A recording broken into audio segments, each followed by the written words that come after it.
Good morning, and we are with Mai Pham this morning. Mai is the chef of Lemongrass Restaurant. And Mai, welcome to Observations and Perspectives on Community Global Internet Radio. Well, thank you so much for having me, Diane. Absolutely. Hey, could you tell us a little bit about yourself? Where you were born, how long you've lived in Sacramento, why Sacramento?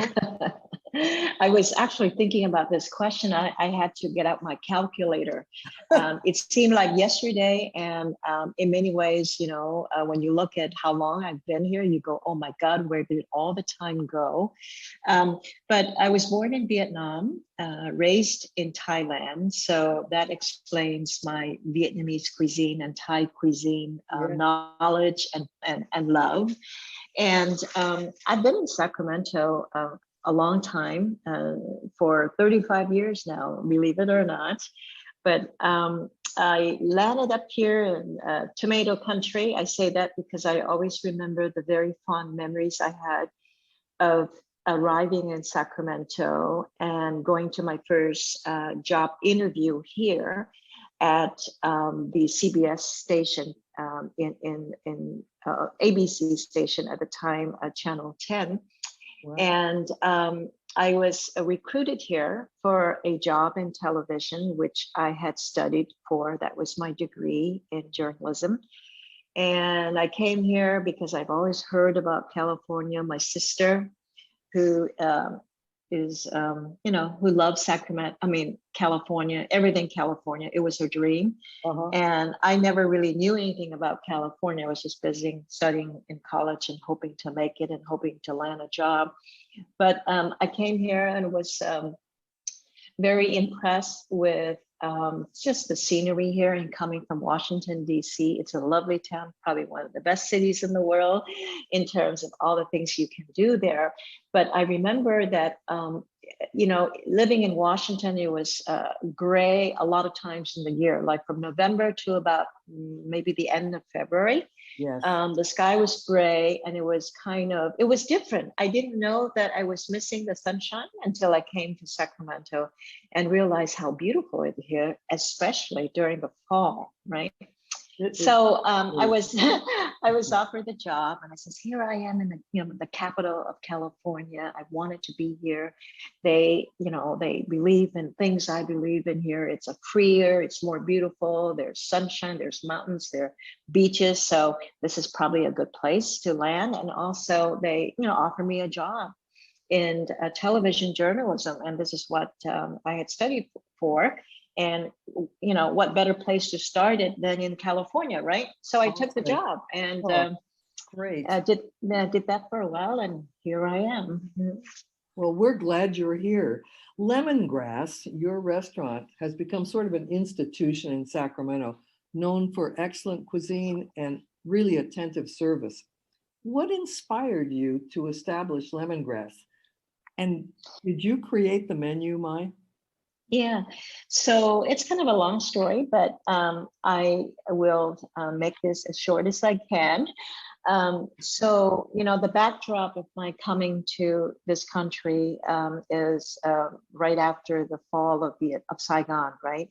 Mm-hmm. So my parents and I left Vietnam as political refugees in search of, a country where we would be able to rebuild our lives, right? I was a much younger person at the time, obviously, but still the pain and the trauma of losing, especially seeing your parents lose everything they owned and worked for. They were 50 years old when they first came here. Yeah. And so that was really traumatic for me. And I think I speak for a lot of refugees, especially, refugees who came to this country in 1975, that we saw our parents lose everything. We're so traumatized. We were uprooted in the middle of the night. It's not like trying to leave your country for the US in pursuit of an education. It's more control, right? Ours was, we were plucked from our homes in the middle of the night, left, and cargo US military planes landed up in Guam, stayed at Camp Pendleton near San Diego for 3 weeks, and then went to Washington, D.C., lived with our sponsors, which we will forever be grateful. But still, that was our life in less than 7 days, right? Wow. So it was very traumatic.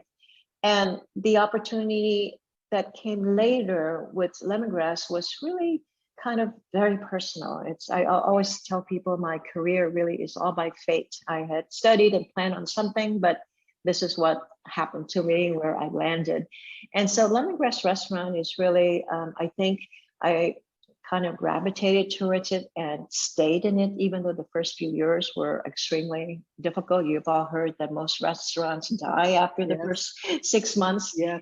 And that was, I was very close to that.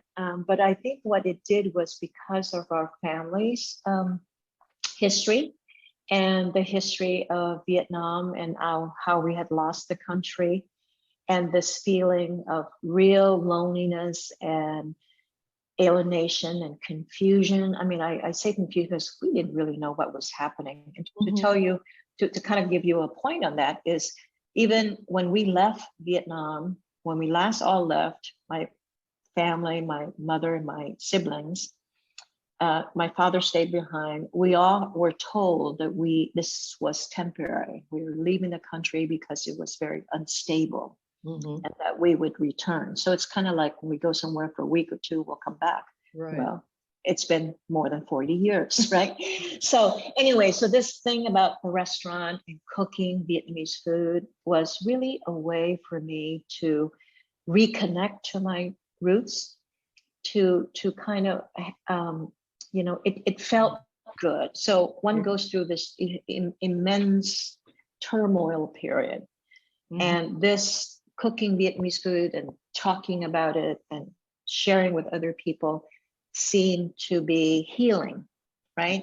Yeah. And when you're so down, something that heals you, makes you feel better, is really the most important thing at the moment, right? So that's sort of in a nutshell how things transpire. So it's all personal, and I've learned how to love it.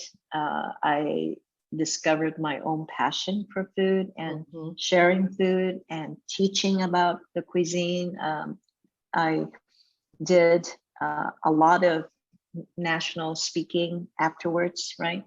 And it was kind of very comforting to me to be able to thrive in an environment and in this field, because prior to that, it was, I could see that, for example, when we first came here, no one wanted to talk about Vietnam. No one really wanted to really befriend us, because it was a difficult time in US history.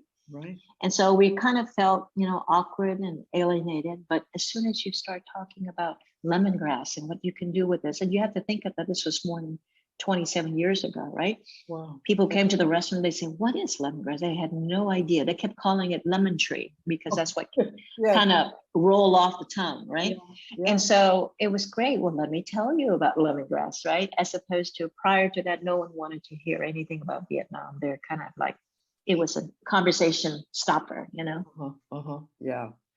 But more and more, I think people have learned about Vietnamese cuisine, and if they've eaten at Lemongrass, they surely can taste the most delicious cuisine around. I walk around your restaurant sometimes inside and look at those photographs that are so beautiful of Vietnam. Are some of those photographs, have you taken them, or where did you collect them, and what do you look for when you're having a photo taken? Good question. And actually, I love the question because as you can tell, I love photography. All of the photos were shot by me. I just, as a person who's very much into visuals and graphics and art forms, and art as an expression of one's feelings, one's experience, one's aspiration, right?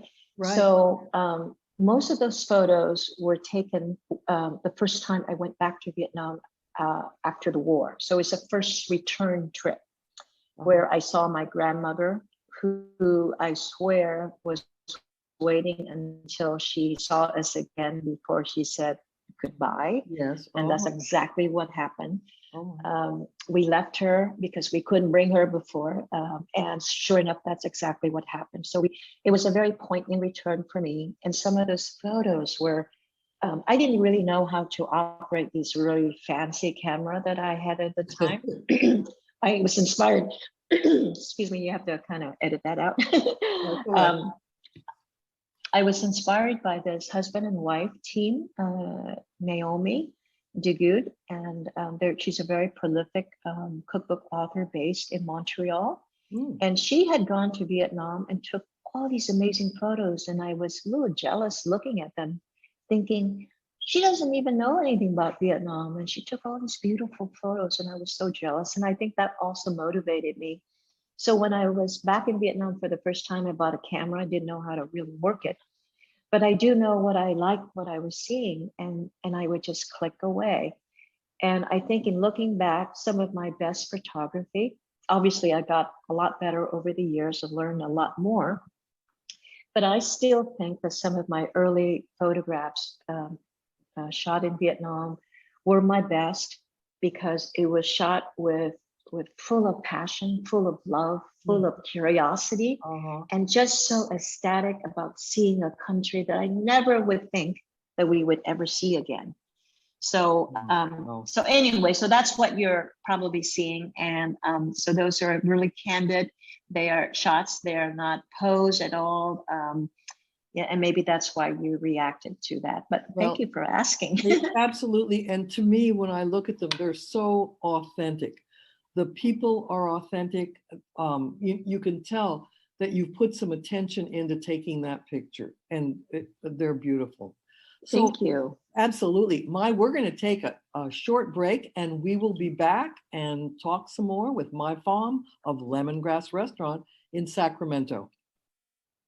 It's interesting to me that, like, you have told us some of the things that you have done. It sounds like it's been like step by step, although I know it's kind of fate.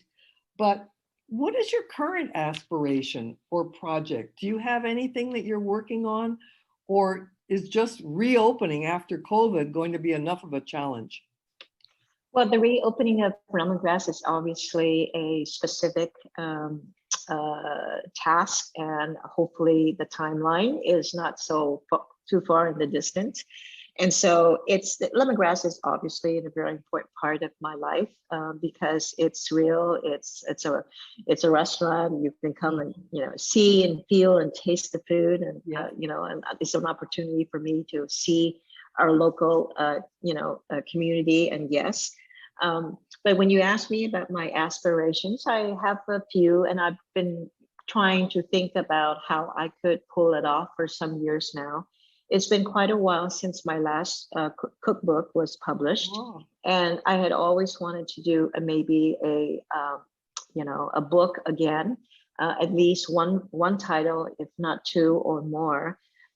So I told you I was a closet photographer, right? I'm also a closet novelist or a writer of some sort. Yes. So I wanted to do another, it's been more than 10 years since my last cookbook. So I wanted to do a more definitive cookbook on Southeast Asian cuisine. And maybe it's a lot of the work can be scholarly on one end, but it also has practical uses, like maybe with a traditional recipe, that there could be also like how I would adapt it today in Sacramento if I were to, cook the food.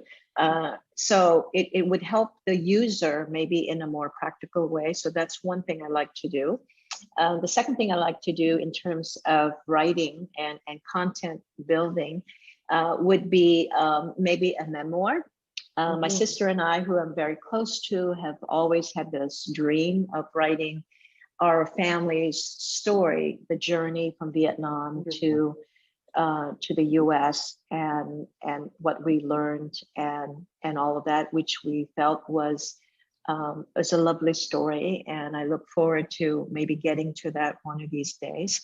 Oh. And then there was one business idea that I had, is that in addition to Lemongrass, which is our physical and flagship restaurant, we have been working with another concept called Star Ginger. And Star Ginger is basically a restaurant concept that helps other operators create authentic Southeast Asian cuisine. Ooh. For example, if you go to Sutter Health down in Midtown, the hospital, in the cafeteria on the bottom floor, there is a Star Ginger station, and it will have some of the dishes that we have here. So it's more casual and quick, and it's geared there for healthcare workers and patients and their families. We are also working with quite a few university campuses, including Stanford University, and schools like Harvard, some of the Ivy League schools. Sure. And it's a way to help the operators who have to deal with so many different cuisine and so many meals a day. We come in specializing in our cuisine and helping them to create food that might otherwise not come with a kind of authenticity or come with the kind of story that we provide. So we do that, and that's sort of a national program that we have. It's a way for me really to say, I love what I do. I'm grateful to the Sacramento audience, but as I get older, how can I use my passion and my knowledge and expertise beyond the four walls of my restaurant? And it's a way to have impact. And, as we get older or do more things, we always want to make sure that what we do has impact and has meaning and has purpose for us. So that's what, we're hoping to grow that part of the business, grow Star Ginger. Sure. I think that Americans have learned a lot about, I think about my own family and my parents. My parents never got a chance to actually try Vietnamese food because they lived at an earlier time. And, many Americans now are looking at Asian diets as one of the most healthy around. And I know that out of the various types of Asian cuisine, to me, the lightest and probably the healthiest is Vietnamese. Am I off base here? No, actually, my husband, who is with the CIA and in charge of, program development and conferences for professional and the industry, he always calls Vietnamese cuisine like the Tuscany of Asia. Yes. In that you can eat it every day, that most things are in its natural form. There's an abundant use of fresh herbs and vegetables. We eat them raw like a salad. Proteins are cut in smaller pieces, so it's easy to cook. It's quick to cook, and it's very shareable, right? Lovely soups, and the flavors is very delicious but at this very distinctive, can be bold, but it's very layered. So you get this sing-song of a flavor and texture. If you ate our salad rolls, it's wrapped in transparent rice paper. It's layered with fresh herbs and bean sprouts and a little bit of rice noodles and poached shrimp or pork, or you can have it with tofu and mushrooms. So the cuisine in itself is easy to understand, very fresh, very ingredient based, very a lot of emphasis on how things taste because of the way they're layered and the way they're combined. Fresh herbs with spicy sauce, with citrus in it, with chopped chilies. Right. But at the same time, it's also a cuisine of dipping sauces. So if you're worried about eating things you don't know about, it's not bad because they're all sort of come on the side. Right. And you can see that all the sauces are basically vinaigrettes. They're mostly vinaigrettes. So, but I think you're absolutely right, and you would not be alone in thinking that. And in fact, there is a very well-known nutritionist, Dr. Walter Willett of Harvard University. It's a public health institution there. He went to Vietnam and came back and said that he thought that Vietnamese cuisine is probably one of the healthiest cuisine. in the world. At minimum, it can be if you are selective, right, in what you eat. But for the most part, it is something that's very easy to understand, and you can see what you're eating. And I've been very impressed that Lemongrass has been able to handle, it seems, the takeout with COVID. Several times my family and I have actually purchased full meals that were absolutely prepared perfectly, and we picked them up there and took them home. And thank you. I didn't know that. Absolutely. I mean, I do spend a lot of time at Lemongrass, and I've really been impressed with how you've handled COVID. And right now you're getting ready to probably open up in the next week or so, because we are now allowed to dine in. Is that correct? Yes, we're allowed to dine in right now at 25%. So we're happy that we're moving in that direction. And just yesterday, Governor Newsom was saying that expect June 15th to be the reopening date for all businesses if our current data remains the same or on the more positive side. So I think that's good news. It's been a really rough time for small businesses, especially restaurant business, when we our livelihood is when people come together and have meals and have a great time, right? And during COVID, we're not allowed to do that, understandably so. But we're taking this one step at a time and following, all guidelines, state and local health department guidelines for a safe reopening. So we're looking forward to it. Well, this is wonderful, and I'll tell you that I have been very impressed over the many years that I have spent time at Lemongrass, and I thank you for what you've done. I mean, coming to the United States and bringing this gift with you and offering it to the people of Sacramento. We have, I think, been engaged with you and Vietnamese food, and you've brought it all to us, Mai, and we thank you so much. And thank you so much. Absolutely. And thank you for being with us today. And just your description of Vietnamese food has made me salivate. Thank you. That's the whole idea, right? Yeah. Thanks. Okay. So thank you. much. Thank you. Bye-bye. Bye-bye.